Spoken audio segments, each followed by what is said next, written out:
Sir हैं? राधे राधे गुरुजी। Good evening. अरे सर एक्चुअली सॉरी सर। अंग्रेज कहाँ वहाँ से आए हो? लंदन से? नहीं नहीं सर, हैं? लखनऊ से हैं सर। तो गुड इवनिंग काहे कह रहे हो? क्लास में सर, हमारे क्लास में है। राधे राधे बोलो। जी सर, राधे राधे। जय श्रीमन नारायण बोलो। जय श्रीमन नारायण सर। अब ना बोलना गुड इवनिंग हमारे नहीं सर साथ। नहीं। ये अंग्रेजों की भाषा कहाँ सीख गई तुम? अरे इंग्लिश आना चाहिए, भाषा का सम्मान है, जी लेकिन ये सब चोरों की भाषा है। जी सर। अंग्रेज हमारे देश में चोरी करने आए थे कि नहीं? जी बोलो हाँ। जी डाका डालने आए थे कि नहीं? जी उन्होंने भारत की बहन बेटियों के साथ बलात्कार किया कि नहीं? जी ये बलात्कारियों की, चोर डकैतों की भाषा है। जी भाषा तो आनी चाहिए इंग्लिश, लेकिन ये भाषा है डाकुओं की। जी सर। सही है कि नहीं? भारत की सोने की चिड़िया लूट के ले गए और अब तुम बता रहे हो गुड इवनिंग। सर मैं आपको सर कहूँ, कोई प्रॉब्लम? भाई कहो, सर कहाँ से कहोगे? चलिए गुरुजी कहते हैं। हाँ गुरुजी, जी। ईश्वर और अनुभव के सर वो क्या कहते हैं, क्या आपने स्वयं भगवान को देखा है या केवल पढ़ा और सुना है? पढ़ा भी है, सुना भी है और देखा भी है। आपको भी दिखा सकता हूँ। जी कहो तो दिखा दूँ। सर दिखा भगवान दीजिए। को देखना है? जी दिखा सकता हूँ मैं। जी सर। दिखा दूँ? जी ठीक है, सुनो। जी भगवान, तुम क्या बोल रहे हो? भगवान, जी। भगवान कितने अक्षर से बना है? 4 अक्षर से। मात्रा सहित कितना हुआ? 5 अक्षर। 5। पांचों का अर्थ क्या हुआ? भगवान। भा मतलब भूमि, गा मतलब गगन, वा मतलब वायु, आ मतलब अग्नि, ना मतलब नीर। इस प्रकृति के पंच तत्व को ही भगवान कहते हैं। एक बात बताओ, जी। मिट्टी है कि घड़ा है? मिट्टी है सर। क्या घड़े की सत्ता है? हाँ। क्या घड़े की सत्ता है अर्थात घड़ा है? नहीं, मिट्टी है। घड़ा नहीं है। जी। पर व्यवहार में बोला जाता है भाई साहब एक घड़ा दे दो। जी है मिट्टी। जी। घड़े में से माटी हटा दी जाए तो क्या घड़े की अपनी कोई सत्ता है? नहीं। नहीं। जैसे घड़े में सत्ता मिट्टी की है, जी। पर व्यवहार में घड़ा बोला जाता है, उसी तरह इस संसार में आप जो देख रहे हैं जी। वो सब कुछ सत्ता भगवान की ही है। सिया राम मैं सब जग जाने। भगवान के अतिरिक्त किसी की सत्ता नहीं है, पर व्यवहार में क्या बोला जाता है कि स्त्री है, ये पुरुष है, ये। अच्छा एक बात बताओ, ये क्या है? सर ये क्या है? दुपट्टा है सर, रुमाल है। दुपट्टा, रुमाल, कपड़ा है। जी। और ध्यान से देखो क्या है? और सर देखा जाए तो क्या कहते हैं उसको? कपड़ा। धागा। धागा ही है जी सर, धागा का बना रुमाल। धागा। और ध्यान से देखो क्या है?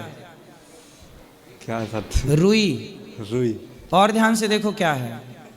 नहीं दिख रहा। पौधा। ये बताओ, किसान ने खेत में क्या बोया था? बीज। बीज। फिर बीज से पौधा हुआ, पौधे से कपास हुआ। कपास की फसल होती है कि नहीं? जी। कपास को किसान ने बेचा और कपास का व्यापारी ने बनाया धागा, और धागे से बना कपड़ा। यही सत्य है। कपड़े के मूल में बीज है या नहीं? उत्तर दो। है सर। है। जी। जो कपड़ा आपने पहना है उस कपड़े के मूल में क्या है? बीज है कि बीज नहीं? है, बीज है। क्यों भाई, सही समझ में आ रहा आपको? जी। हर कपड़े के मूल में क्या है? बीज है। बीज है। लेकिन बीज क्या दिखाई पड़ रहा है? नहीं। नहीं दिख रहा है। इसका मतलब ये नहीं कि हम मान लें कि इसका बीज नहीं है। बिना बीज के कुछ फसल हो ही नहीं सकती। तो जैसे बीज की सत्ता है पर बीज दिख नहीं रहा है, मूल में तो सत्ता बीज की है। इसी तरह भागवत जी में लिखा है, पुरुषायादि बीजाय परेशाया विधीमहि। तो बीज मात्र भगवान है सृष्टि के, इसलिए जो दिख रहा है वह ईश्वर है। ईश्वर के सिवा कुछ नहीं। आप कह रहे हो कि आपने भगवान देखा। मैंने देखा और देख रहा हूं। मेरे सामने आप जो लोग बैठे हैं कौन हैं? जी। तुलसीदास जी की दृष्टि से देखें तो सिया राम मैं सब जग जानी। वेदांत की दृष्टि से देखें तो सर्वम खलविदम ब्रह्म। जी। निज प्रभुमय देखहीं जगत के ही सन करहीं विरोध। तो बताओ भगवान आपने देखे कि नहीं? देखे हैं वो। देखा। जी, जो आप बता दिख रहे रहा जैसे है, तो देखे हैं। बात समझो, जो जी। दिख रहा है वो कौन है? भगवान ही है। हम कहते हैं स्त्री है, पर स्त्री के रूप में भगवान ही तो हैं। यदि परमात्मा को हटा दिया जाए किसी स्त्री से, किसी पुरुष से, तो क्या उसकी अपनी कोई सत्ता है? आज मेरे भीतर से भगवान निकल जाएं तो क्या अनिरुद्धाचार्य की अपनी कोई सत्ता है? नहीं। अरे हमारी आत्मा जिस दिन निकल जाएगी आप लोग उठा के चिता पे जला दोगे, तो मेरी अपनी तो कोई सत्ता नहीं है। मेरे भीतर सत्ता उस एक परमात्मा की ही तो है। तो वह एक परमात्मा जो मेरे भीतर भास रहा है वह आपके भीतर भी है, वह आपके भीतर भी है। तो आपकी और हमारी सत्ता हो गई शून्य जी। और सत्ता किसकी है? ईश्वर की। ईश्वर की। तो अब आप कह रहे हैं कि क्या आपने भगवान देखा? अरे जो देख रहे हैं, सूर्य का जो प्रकाश है वह ईश्वर है। जल ईश्वर के रूप में, भगवान का एक नाम है नारायण जी। नारायण का अर्थ होता है, नार कहते हैं जल को। जो नार मतलब जल में शयन करें वो नारायण कहलाते हैं। तो जल में रहने वाले को नारायण कहते हैं। तो ईश्वर का एक रूप है जल, एक रूप है पृथ्वी, एक रूप है आकाश। तो जो भी आप देख रहे हैं वो ईश्वर ही तो है जी। अब ना जानने से लोग कहते हैं घड़ा, पर जानकार कहेगा ये माटी है। ये क्या है बताओ? रिंग है सर। रिंग। आप नहीं जानते तो बोल रहे हो रिंग है, लेकिन हम जानते हैं तो हम कहेंगे रिंग नहीं है, ये सोना है जी। तो अज्ञानवश ये रिंग दिखता है, पर ज्ञान से देखो तो ये धातु दिखती है। अज्ञान से देखो तो स्त्री पुरुष दिखते हैं, पर ज्ञान से, विवेक भक्ति की दृष्टि से देखो तो हर जगह ईश्वर ही ईश्वर है। जी सर। एक क्वेश्चन और है सर जी। कर्म और भाग्य से सर, यदि सब कुछ भाग्य में पहले से लिखा है तो फिर कर्म करने का महत्व तो क्या है? हाँ देखो ऐसा है, भाग्य क्या है, कर्म क्या है, भाग्य पहले ये समझो। कर्म कितने प्रकार का होता है? संचित, क्रियमाण और प्रारब्ध। कर्म 3 प्रकार का होता है जी। बोलो हाँ। हाँ। 3 प्रकार कौन सा? जैसे क्रियमाण कर्म, जैसे एक मजदूर जी, जैसे एक मजदूर मजदूरी कर रहा है तो क्रिया कर रहा है तो वो क्रियमाण कर्म हो गया। कर रहा है ना जी। अब कर रहा है तो शाम को उसे 500 रुपए मिले, तो जो क्रिया किया, कार्य किया, उससे उसे कितना प्रॉफिट हुआ? 500। तो क्रियमाण से बना संचित, तो क्रिया किया तो संचित के रूप में 500 रुपए मिल गए। बोलो हाँ जी। हाँ। संचित वही है। फिर 500 रुपए का उसने पत्नी की साड़ी खरीदी या बच्चों की मिठाई खरीदी, तो जो क्रियमाण कर्म था, जो किया था, उसी से संचित हुआ, और जो संचित हुआ उसी से उसने मिठाई खरीदी या साड़ी खरीदी या जहर खरीद ले। तो भाग्य क्या है? जो हम कर्म करते हैं, बच्चा एग्जाम में कर्म करेगा, लिखेगा, तब तो उसके भाग्य में 100 नंबर या 50 नंबर आएंगे। अब कर्म ही ना करे तो क्या उसके भाग्य में कोई नंबर होगा? तो कर्म से भाग्य का निर्माण होता है जी सर। कर्म से कौन बनता है? भाग्य लंगड़ा है। भाग्य क्या है? लंगड़ा है। भाग्य को गति कौन देता है? कर्म। जो हम कर्म करते, अच्छा तो अच्छा, भला कीजिए भला होगा, बुरा कीजिए बुरा होगा जी। पेड़ बोए बबूल का तो आम कहाँ से आए जी। जैसी करनी वैसी भरनी। तो कर्म अच्छा होगा तो भाग्य अच्छा होगा, इसलिए कर्म श्रेष्ठ है। अच्छा कर्म करोगे तो अच्छा भाग्य बनेगा, बुरा कर्म करोगे तो बुरा भाग्य बनेगा। तो कर्म से भाग्य का निर्माण होता है। तो कर्म जो है वो पिता है और भाग्य जो है पुत्र है जी। एक क्वेश्चन और है सर जी। दुख का कारण सर। दुख का कारण? दुख का कारण क्या है? अगर ईश्वर शक्तिमान और दयालु है तो संसार में मासूम को इतना पीड़ा और दुख क्यों मिलता है? भगवान तो बड़े दयालु हैं, इतने दयालु हैं कि आप तो कुत्ता बनने के लायक थे, 84 लाख योनियों में भटक रहे थे जी। लेकिन भगवान ने आपको कुत्ता बिल्ली की योनि से निकाल कर, 84 लाख योनियों से निकाल कर मनुष्य बनाया। बड़े भाग्य मानुष तन पावा, सुर दुर्लभ सद ग्रंथनि गावा। फिरत सदा माया कर प्रेरा, काल कर्म स्वभाव गुण घेरा। दुर्लभो मानुषो देहो देहि नाम क्षण भंगुरः, तत्रापि दुर्लभम मन्ये वैकुंठ प्रिय दर्शनम। बड़े भाग्य से मानव शरीर मिला, 84 लाख से ईश्वर ने हमें निकाल लिया, तो ये ईश्वर की दयालुता सिद्ध हो गई। बोलो हाँ जी। दयावान, इसलिए भगवान का नाम है दीन दयाल। जो हम जैसे पापी दीनों पर दया करें वो दीन दयाल।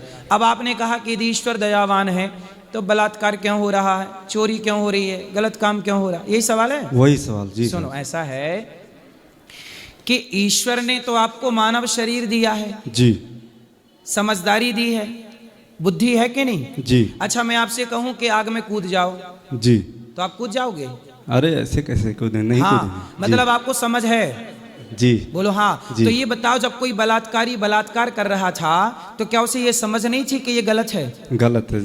तो जब गलत था तो क्यों किया? चोर जब चोरी करता है तो क्या उसे पता नहीं होता कि चोरी करना गलत है? जी तो क्यों किया? इसका मतलब ईश्वर ने तो बुद्धि दी थी कि तुम सही करो, अच्छे काम के लिए बुद्धि दी थी, अक्ल दी थी, लेकिन आप गलत करने लग गए। तो जो आपने गलत किया है वो गलत का दंड गलत का मिलेगा। इसमें ईश्वर का दोष क्या है? भगवान तो दयावान थे तो आपको बना दिया मनुष्य। अब वो मनुष्य बन के आप गलत काम कर रहे हैं। भगवान थोड़ी कह रहे हैं कि तुम बलात्कार करो। भगवान ने तो जीवन दिया है, बुद्धि दी है, करो अच्छे काम। चोरी करने के लिए थोड़ी भगवान ने जीवन दिया है। भगवान ने दुशासन के पास 10,000 हाथियों का बल था। दुशासन के पास कितने हाथियों का बल था? 10,000। 10,000। तो भगवान ने कहा पागल, तेरे पास 10,000 हाथियों का बल था, तो ये बल तुझे ईश्वर ने इसलिए दिया था कि तू किसी अबला नारी पर अत्याचार हो रहा हो तो बचाना, क्योंकि तू बलशाली है, तू उसका भला करना। लेकिन ये क्या मतलब हुआ कि तू इतना बलशाली हो के तू ही कपड़े उतारने लग गया द्रौपदी के? तो जब आप अपने बल का दुरुपयोग करोगे तो नाश होगा। रावण ने अपने पावर का दुरुपयोग किया कि नहीं? किसी की औरत को चुरा लेना, किसी की पत्नी को चुरा लेना सही है? नहीं। तो क्या भगवान ने कहा था कि तुम हमारी पत्नी चुरा लो? नहीं। जब आप करते हैं गलत, आपके पास ईश्वर ने समझ दे रखी है, तो अपने विवेक से क्यों नहीं सोचा? इसलिए आपके कर्मों का फल आपको ही मिलेगा। आपके पाप का जिम्मेदार आप ही हैं, भगवान जिम्मेदार नहीं। भगवान ने तो दया दी सबके अंदर, वो दया से आपको मनुष्य बनाया। अब मैं आपको काम दे रहा हूं कि भाई साहब आप यहाँ रसोई चल रही है, जाओ सबको रोटी बांटना, लेकिन मैं आपको रोटी बांटने की जिम्मेदारी दूं और आप जाएं और वहां लोगों से लड़ने लग जाएं। तो मैंने तो आपको भेजा था सेवा के लिए, पर आप ही लड़ने लग गए। इसमें मेरी गलती है कि आपकी गलती है? किसकी गलती है? उसमें हमारी ही गलती है। ऐसे ही भगवान ने आपको यहाँ भेजा किसी और काम के लिए, जाओ भला करना, अच्छे काम करो, लेकिन यहाँ के लोग चोरी डाका डाल रहे हैं, तो ये थोड़ी भगवान ने कहा था। तो इसके अपराधी कौन है? अब हम ही लोग हैं सर, जो गलती करेगा खुद वही है। भगवान तो दोषी नहीं है ना? भगवान दोषी नहीं, मगर सर क्या कहते हैं उसमें क्वेश्चन जो है, क्वेश्चन तो दूसरी टाइप का है सर। जैसे मासूम और पेड़ लोग जो है वो खुद मतलब खुद अपने परेशान रहते हैं। जैसे कौन परेशान है? अरे बहुत लोग हैं ऐसे। अच्छा सुनो जी। एक आदमी की दाढ़ी हो गई बड़ी जी। और वो सबको बोला सुनो कोई नाई तो है ही नहीं, जी। नाई तो होता ही नहीं है।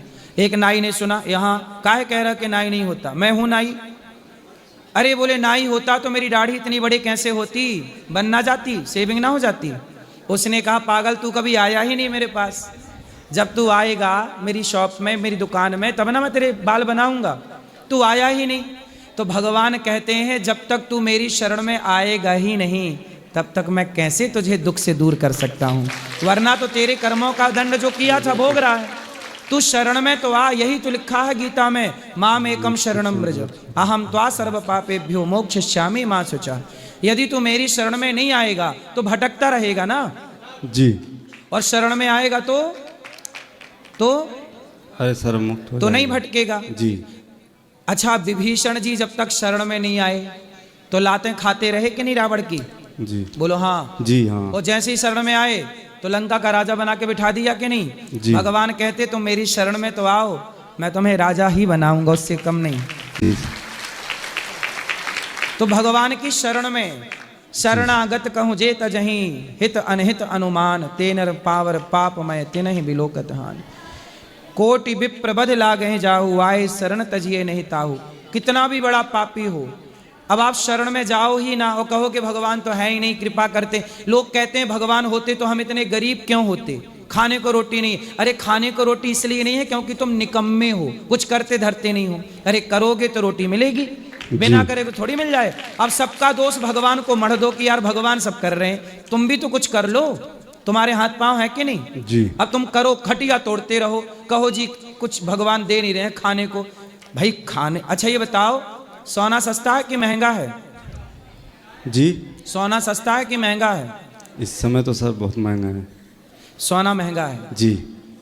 क्या अडानी अंबानी के लिए सोना महंगा है? नहीं। क्यों?